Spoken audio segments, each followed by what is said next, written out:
Hi കാൺവിയിലേക്ക് സ്വാഗതം. ഇന്ന് രാവിലെ തൊട്ട് വൈകുന്നേരം വരെയുള്ള ഫുഡ് പ്രിപ്പറേഷനും കാര്യങ്ങളൊക്കെ ആയിട്ടാണ് വന്നിട്ടുള്ളത്. അപ്പോൾ മുഴുവനായും കാണുക, ഇഷ്ടപ്പെട്ട ലൈക്ക് ചെയ്യുക, സബ്സ്ക്രൈബ് ചെയ്യുക, കമൻറ്റ് ചെയ്യുക. നിങ്ങളുടെ ലൈക്കും കമൻറ്റും ഉണ്ടായെങ്കിൽ തന്നെ എൻ്റെ വീഡിയോ മറ്റുള്ളവരിലേക്ക് എത്തുള്ളൂ. അപ്പോൾ അത് മറക്കാതെ ചെയ്യുക. അതുകൊണ്ട് എനിക്ക് തരുന്ന നിങ്ങളുടെ പ്രോത്സാഹനം കൂടിയാവും അത്. ആദ്യം തന്നെ ബ്രേക്ക്ഫാസ്റ്റിനായിട്ട് ആലു പൊറാട്ടയാണ് ഉണ്ടാക്കുന്നത്. 1 കപ്പ് ഗോതമ്പ് പൊടിയും 2 കപ്പ് മൈദപ്പൊടിയും അങ്ങനെയാണ് എടുത്തിട്ടുള്ളത്. അതിലേക്ക് ഉപ്പും ഓയിലും ഒഴിച്ച് ഒന്ന് കുഴച്ചെടുക്കുക. അതിനുശേഷം കുറേശ്ശെ വെള്ളം ഒഴിച്ച് ഇതുപോലെ കുഴച്ചെടുക്കുക. ഇനി അതിൻ്റെ ഉള്ളിൽ ഒരു ഫില്ലിങ് ഉണ്ടാക്കണം. അതിന് 2 ഉരുളൻകിഴങ്ങ് കഷ്ണങ്ങളാക്കി നുറുക്കിയിട്ട് ഉപ്പും വെള്ളവും ചേർത്ത് കുക്കറിൽ വേവിച്ചെടുക്കുക. ഇനി 2 വലിയ ഉള്ളി എടുത്ത് ചെറിയ കഷ്ണങ്ങളാക്കി നുറുക്കിയെടുക്കുക. ഒരു ചീനച്ചട്ടിയിലേക്ക് ഒരു ഓയിൽ കുറച്ച് ഒഴിച്ചു കൊടുക്കുക. അതിലേക്ക് ജീരകം ഇട്ട് കൊടുക്കുക. പിന്നെ ഇഞ്ചി വെളുത്തുള്ളിയും പേസ്റ്റ് ഇട്ട് കൊടുക്കുക. വലിയ ഉള്ളി ചെറിയ കഷ്ണങ്ങളാക്കിയതും ഇട്ട് കൊടുക്കുക. അതിലേക്ക് കുറച്ച് ഉപ്പ് ഇട്ട് ഒന്ന് ചെറുതായി ഒന്ന് വഴറ്റിയെടുത്താൽ മതി. ബ്രൗൺ കളറൊന്നും ആവേണ്ട ആവശ്യമില്ല. ആ പച്ച കുത്തൊന്ന് പോയാൽ മതി. അതിലേക്ക് മുളക് പൊടി എരിവിന് ആവശ്യത്തിന് 1 ടീസ്പൂൺ ഇട്ട് കൊടുക്കുക. പിന്നെ 1/4 ടീസ്പൂണ് മഞ്ഞൾപ്പൊടി ഇട്ട് കൊടുക്കുക. അതിനുശേഷം മല്ലിയില ഇട്ട് കൊടുക്കുക. ചെറുതായി അരിഞ്ഞത് ഇട്ട് കൊടുക്കുക. അതിട്ടാൽ നല്ല ടേസ്റ്റാണ്. ഇനി ഉരുളൻകിഴങ്ങ് വേവിച്ച് വെച്ചതുണ്ടല്ലോ, അതൊന്ന് ഇതിലേക്കിട്ട് ഉടച്ചു കൊടുക്കുക. എല്ലാം കൂടി ഒന്ന് നല്ലൊന്ന് മിക്സ് ചെയ്ത് എടുക്കുക. അപ്പോൾ നമ്മൾ ആലു പൊറോട്ടയ്ക്കുള്ള മിക്സർ ഫില്ലിങ് റെഡിയായി. ഇനി മാവ് നല്ല കുഴച്ചെടുക്കുക. നമ്മൾ നേരത്തെ പരത്തി വെച്ച മാവുണ്ടല്ലോ, അത് കുഴച്ചെടുക്കണം. അതിന് ഞാൻ ഉപയോഗിക്കുന്നത് ഇത് സ്റ്റീലിൻ്റെ കട്ടിംഗ് ബോർഡാണ്. ഇത് കട്ട് ചെയ്യാനും ഇതുപോലെ പരത്തിയെടുക്കാനൊക്കെ നല്ല സുഖമാണ്. ഇത് വാങ്ങാൻ ഉദ്ദേശിക്കുന്നവരൊക്കെ ഉണ്ടെങ്കിൽ നല്ല ധൈര്യമായിട്ട് വാങ്ങിക്കാം കേട്ടോ.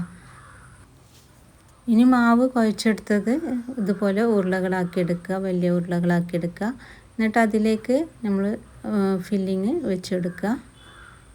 എന്നിട്ട് ഇതുപോലെ ഒന്ന് ഫോൾഡ് ചെയ്തെടുക്കുക. എന്നിട്ട് കുറച്ച് മൈദപ്പൊടിയിൽ പരത്തിയെടുക്കുക.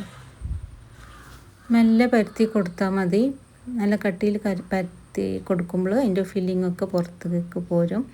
അത് ഒന്ന് കുറച്ച് പരത്തി കൊടുത്താൽ മതി. ചെറിയൊരു കട്ടിയിൽ തന്നെ ഇരുന്നോട്ടെ. ഇനി അത് ഒരു ബട്ടർ ഇട്ട് കൊടുത്തിട്ട് ഫ്രൈ പാനിലേക്ക് ഇട്ട് കൊടുത്തിട്ട് ഇത് തിരിച്ചു മറിച്ച് വിട്ട് ചുട്ടെടുക്കുക. 2 സൈഡിലും ബട്ടറാക്കി കൊടുക്കുക. അല്ലെങ്കിൽ ഓയിലാണെങ്കിലും കുഴപ്പമില്ല. ബട്ടറായിരിക്കും ഏറ്റവും ടേസ്റ്റ്. 2 സൈഡിലും ബട്ടർ തേച്ച് കൊടുത്ത് മുരിയിച്ചെടുക്കുക. ഇതുപോലെ പ്രസ് ചെയ്ത് ഉള്ളൊക്കെ വേവിച്ചെടുക്കുക. അപ്പോൾ നല്ല ടേസ്റ്റി ആയിട്ടുള്ള ആലു പൊറോട്ടയാണിത്. ഇതിൻ്റെ റെസിപ്പി അറിയാത്തവരൊക്കെ ഉണ്ടെങ്കിൽ ഉണ്ടാക്കി നോക്കുക.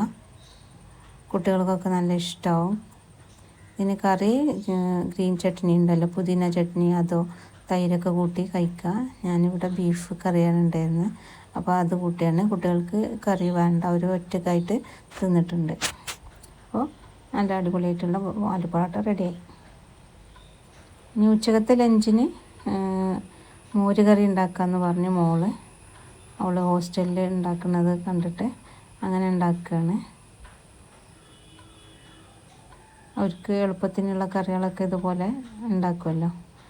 അപ്പം മുളക് പൊടിയും മഞ്ഞൾപ്പൊടിയും ഉപ്പിട്ട് കുറച്ച് വെളിച്ചെണ്ണ ഒഴിച്ച് വഴുതനങ്ങ അങ്ങനെ നേരിയ കഷ്ണങ്ങളാക്കിയത് ഇതിലേക്കിട്ട് നല്ലവണ്ണം കുഴച്ചെടുക്കുക. എന്നിട്ടത് ഫ്രൈ ചെയ്യണം. വഴുതനങ്ങ പൊരിച്ചെടുക്കാനുള്ളതാണ്. അപ്പോൾ നല്ലോണം ഒന്ന് മിക്സ് ചെയ്തെടുക്കുക. ഇനി ഒരു ചട്ടി വെച്ചിട്ട് അതിലേക്ക് ഓയിൽ ഒഴിച്ച് നമുക്കിത് പൊരിച്ചെടുക്കാം. കുറേശ്ശെ ആയിട്ട് ഇതുപോലെ പൊരിച്ചെടുക്കുന്നുണ്ട്.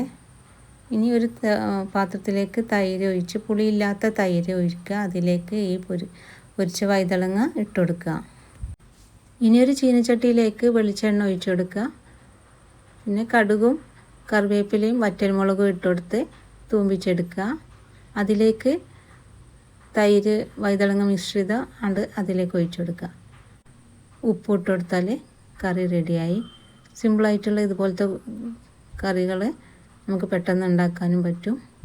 കുട്ടികൾക്കൊക്കെ വേഗം ഉണ്ടാക്കാൻ പറ്റിയ കറിയാണിത്. ഹോസ്റ്റലിൽ പഠിക്കാൻ പോകുന്ന കുട്ടികൾക്കൊക്കെ എളുപ്പമാണ്. തൈര് ചേർത്തുകൊണ്ട് തിളപ്പിക്കേണ്ട. ഇനി ഫ്രൂട്ട്സ് ഹാർവെസ്റ്റ് ചെയ്തൊരു വീഡിയോ ഉണ്ടായിരുന്നു. അതിൽ ഫ്രൂട്ട്സാണിത്. ഇത് ഉറുമാമ്പഴം നമ്മൾ വീട്ടിലുണ്ടായത്. കുറച്ച് കറുപ്പ് കുത്തൊക്കെ ഉണ്ടായിരുന്നു, എന്നാലും ഉള്ള ഒരു കുഴപ്പമില്ല, നല്ല മധുരമൊക്കെ ഉണ്ട്. അങ്ങനെ നൗഷാദ് കടയിൽ നിന്ന് വന്ന് ചോറൊക്കെ തിന്ന് പോയിട്ടുണ്ട്. ഇനി കോഴിക്കളെ കൂട് കാണിക്കാം. കോഴിക്കൾക്കുള്ളൊരു കൂടുണ്ടാക്കിയതാണ്. മുട്ടയിടാനുള്ള കൂടാണ് കേട്ടോ. അത് മുട്ടയിടാൻ വേണ്ടി ആദ്യം ഒരു പെട്ടിയൊക്കെ വെച്ച് കൊടുത്തിരുന്നു. അതൊക്കെ കാക്കകളൊക്കെ വന്ന് കൊണ്ടുപോകുന്നത് കണ്ടപ്പോൾ ഇതുപോലെ നല്ലൊരു പെട്ടി ഉണ്ടാക്കിയതാണ്. മരത്തിൻ്റെ പെട്ടിയാണ്. മേലെ ഒരു തകരത്തിൻ്റെ ഷീറ്റ് ഇട്ടുകൊണ്ട് ഇതുപോലെ പിടിച്ച് പൊന്തിക്കാനും പറ്റും. മുട്ടയൊക്കെ ഇട്ട് കഴിഞ്ഞാൽ നമ്മൾ പെട്ടെന്ന് കൈയിടുമ്പോൾ അതിലെന്തെങ്കിലും ജന്തുക്കളൊക്കെ ഉണ്ടെങ്കിൽ നമ്മൾക്ക് പേടിയാണ്. അപ്പോൾ ഇതുപോലെ ഒന്ന് പൊന്തിച്ച് കണ്ട് നോക്കിയാൽ നല്ല സുഖമായിട്ട് മുട്ട എടുക്കാൻ പറ്റും. ഇപ്പം കോഴിനെ വളർത്തുന്നവരൊക്കെ ഉണ്ടെങ്കിൽ ഇതുപോലത്തെ മുട്ടയിടാൻ പറ്റിയ ഇതുപോലത്തെ പെട്ടിയൊക്കെ വെച്ച് കൊടുത്താൽ നല്ലതാണ്. അപ്പോൾ ഇവിടെ കോഴിക്കൾ കുറേ ഉണ്ട്, അതുകൊണ്ടാണ് അങ്ങനെ കുറേ വെച്ച് കൊടുത്തത്. എന്താ നമ്മളെ പൂച്ചക്കുട്ടികളൊക്കെ ഇതപ്പോൾ കുറച്ച് വലുതായിട്ടാണ്, അത്യാവശ്യം വലിപ്പമൊക്കെ ആയിട്ടുണ്ട്. എപ്പോഴും അവരുടെ അടുത്ത് നമ്മളെ ബെഡിലൊക്കെ കൊണ്ടുവന്ന് വെക്കലാണ് പരിപാടി. വൈകുന്നേരം ഇപ്പോൾ ഞാനിതാ കേക്ക് ഉണ്ടാക്കുകയാണ്. ചോക്ലേറ്റ് കേക്ക് ഉണ്ടാക്കുന്നുണ്ട്. മക്കൾക്ക് ബ്രൗണി ഉണ്ടാക്കണം അല്ലെങ്കിൽ ചോക്ലേറ്റ് കേക്ക് ഉണ്ടാക്കണം എന്നുള്ളതിൽ അങ്ങനെ ഉണ്ടാക്കിയതാണ് കേട്ടോ. അപ്പോൾ നല്ല റെസിപ്പിയാണിത്, കണ്ടുനോക്കുക.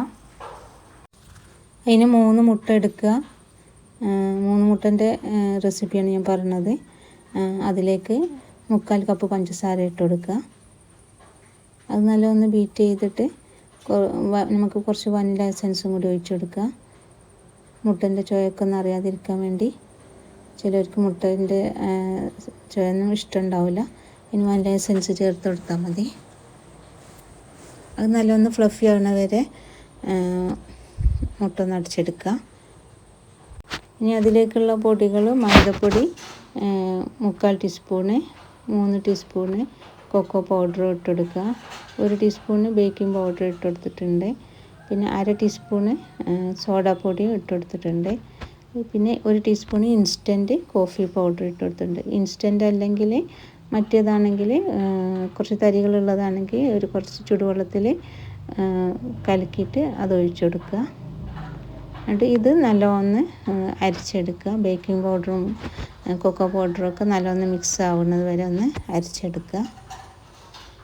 ഇനി അത് നമ്മുടെ മുട്ട മിക്സിലേക്ക് കുറേശ്ശെ ആയിട്ട് ഇങ്ങനെ ഇട്ട് കൊടുക്കുക.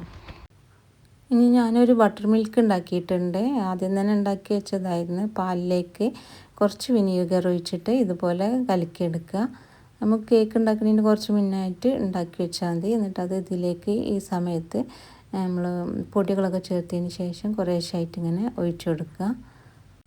അത് 1/4 കപ്പ് ചേർത്തെടുക്കുക. എന്നിട്ട് ചെറിയ സ്പീഡിൽ ഇതുപോലെ മിക്സ് ചെയ്തെടുക്കുക, അല്ലെങ്കിൽ ഫോൾഡ് ചെയ്തെടുക്കുക ചെയ്യുക.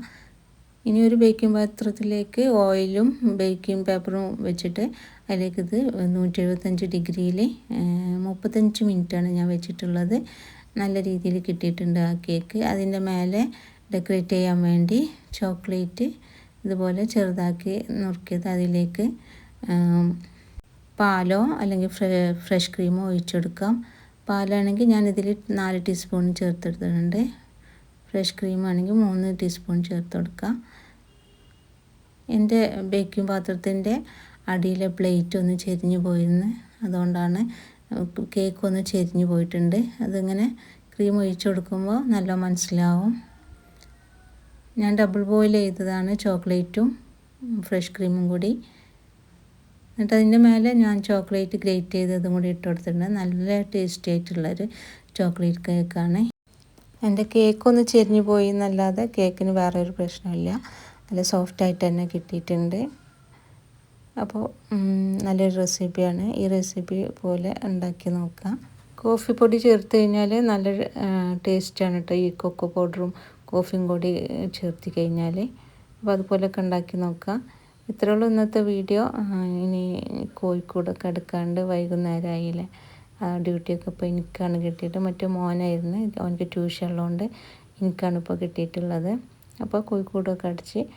അപ്പോൾ ഇന്നത്തെ വീഡിയോ ഇത്രയേ ഉള്ളൂ. ഇഷ്ടപ്പെട്ടാൽ ലൈക്ക് ചെയ്യുക, സബ്സ്ക്രൈബ് ചെയ്യുക, കമൻറ്റ് ചെയ്യുക. Thank you for watching.